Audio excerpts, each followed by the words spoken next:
Salam, gəlin bir anlıq düşünək. Yeni bir bacarığı və ya adi bir vərdişi necə öyrənirsiniz? Bugünkü mövzumuzda məhz bu sualın cavabını araşdıracağıq. Yəni, biz bir-birimizdən necə öyrənirik? Bu proses bilin ki, təkcə sinifdə baş vermir. Əslində hər an, hər yerdə davam edir. Yəqin ki, hamımızın başına gəlib, elə deyilmi? Və bu, əslində, heç də təsadüfi deyil. Bax, bu sadə görünən davranışın arxasında öyrənmə psixologiyasının ən fundamental, ən vacib prinsiplərindən biri dayanır. Gəlin birlikdə bu güclü mexanizmin pərdə arxasına nəzər salaq. Bütün hekayə psixoloq Albert Bandura'nın öyrənmə prosesinə tamamilə fərqli bir pəncərədən baxması ilə başladı. O, dövrünün populyar fikirlərinə meydan oxuyaraq, öyrənmə haqqında bildiklərimizi demək olar ki, kökündən dəyişdirən bir nəzəriyyə ortaya atdı.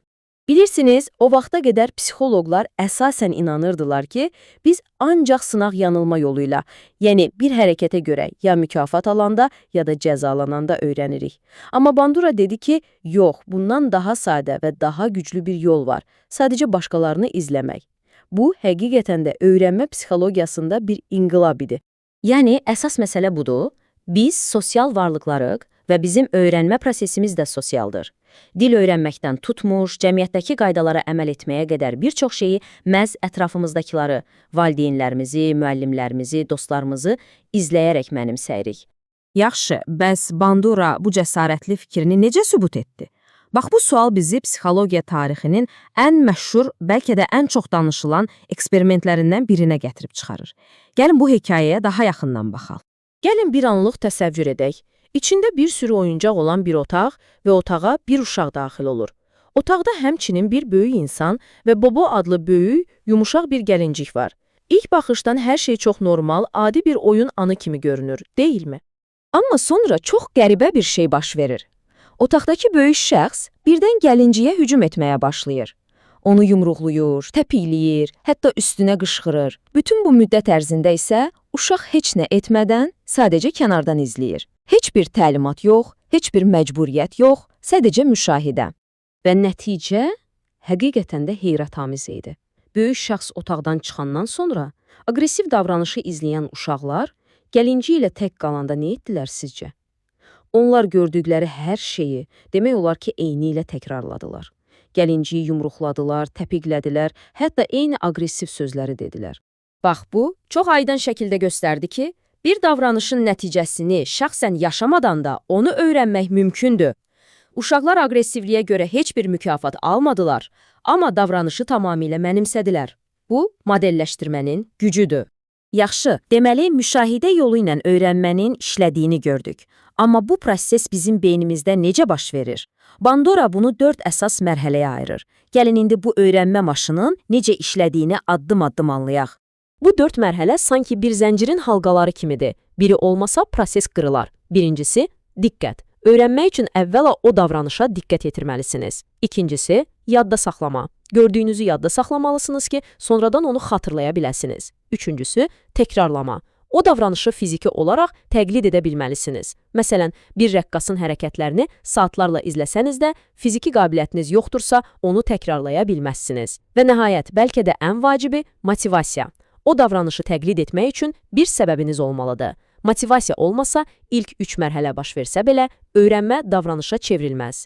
İndi isə gəlin laboratoriyadan çıxıb, bu nəzəriyyənin real həyatda, xüsusilə də bizim üçün çox önəmli olan sinif otağında necə işlədiyinə baxaq.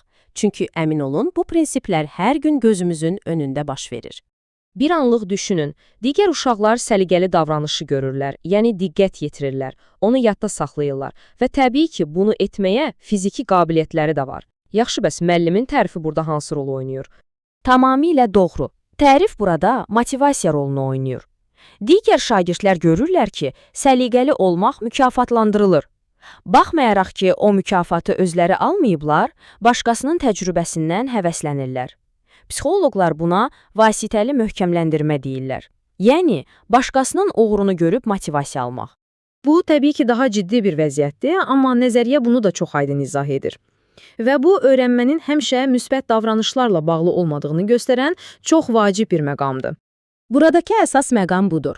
Bir uşaq üçün valideyn güclü və təsirli bir modeldir. Uşaq Problemlərin bu yolla həll olunduğunu müşahidə edərək öyrənir və təəssüf ki, bu davranışı məktəb mühitinə də daşıyır.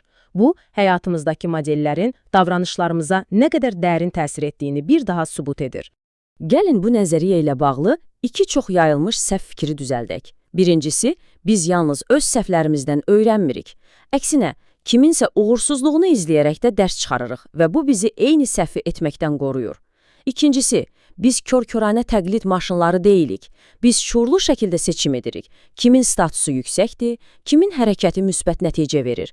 Bax, bu faktorlara görə kimi modelləşdirəcəyimizə qərar veririk. Yaxşı, bəs bütün bu məlumatlardan sonra cibimizə qoyub aparmalı olduğumuz əsas fikirlər hansılardır? Gəlin, bu güclü nəzəriyyənin özəyini bir daha ümumiləşdirək. Nəzəriyyənin ürəyini bu 4 fikir təşkil edir. Öyrənmə tək başına bir fəaliyyət deyil, sosial bir prosesdir. Biz bunu başqalarını izləyərək, yəni modelləşdirmə yolu ilə edirik. Bu prosesin işləməsi üçün diqqət, yaddaş, təqlid bacarığı və motivasiya mütləq şərtdir. Və ən əsası, unutmayın ki, həyatımızdakı modellər bizim kim olduğumuzu formalaşdıran ən güclü amillərdəndir. Banduranın öz sözləri məncə hər şeyi mükəmməl şəkildə yekunlaşdırır. Təsəvvür edin, hər şeyi sıfırdan, öz təcrübəmizlə öyrənməyə çalışsaydıq, inkişafımız nə qədər yavaş olardı. Sosial öyrənmə məhz mədəniyyətin və biliyin nəsildən nəslə ötürülməsinin təməlini təşkil edir. Və bu sualla da sizi baş-başa buraxıram. Bir valideyn, bir müəllim, bir dost və ya hətta yolda gedən bir tanış olaraq bilin ki, siz hər zaman kimsə üçün bir modelsiniz. Sizin hərəkətləriniz, sözləriniz, reaksiyalarınız daima başqaları tərəfindən izlənilir və öyrənilir. Bu, həqiqətən də böyük bir məsuliyyətdir, elə deyilmi? Bu haqda düşünməyə dəyər.